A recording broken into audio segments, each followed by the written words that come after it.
It's the old joke, how do you get to Carnegie Hall? Practice, practice, practice. But having a voice like Norm Lewis certainly doesn't hurt. The Broadway great and Tony nominee is getting ready for a one-night-only event with the New York Pops. I feel like you do so many iconic New York things. I just love it to be able to say that you're at Carnegie Hall is like everybody's dream, and you're doing it.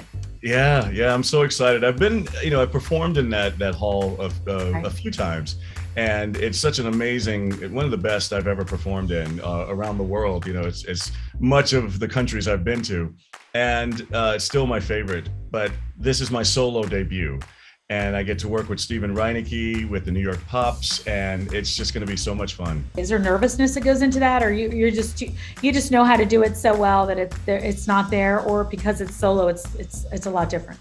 Well, I can't say, I won't sit here and lie that there aren't any nerves, but mostly excitement. You want to be perfect. That's that, the famous phrase, how do you get to Carnegie Hall? Practice, practice, practice, and I've been practicing now for over 30 years to get there. So, and I just wanted to be that special moment that I can capture in history. This is a big undertaking, but what are you looking at doing next? Do you want to get back to Broadway, or do you give it a beat, or I don't know how do you do it? I feel like you have a lot going on all the time. That's a great question. I'm, always trying to navigate what my career, where it's going to go. And if I had to choose something, it would definitely be live theater or live performing.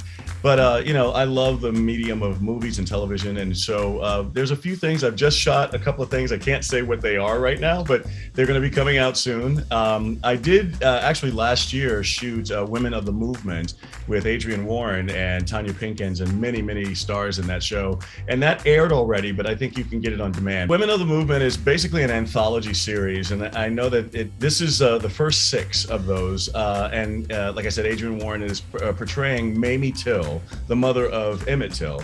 And so that was kind of, I guess, in some people's minds, that was the beginning of the civil rights movement. It's depicting that story over the 6 episodes. And I think that they're working on something with Rosa Parks, but it's going to be Women of the Movement. And it's just going to, like I said, an anthology series of women who have been a part of the movement.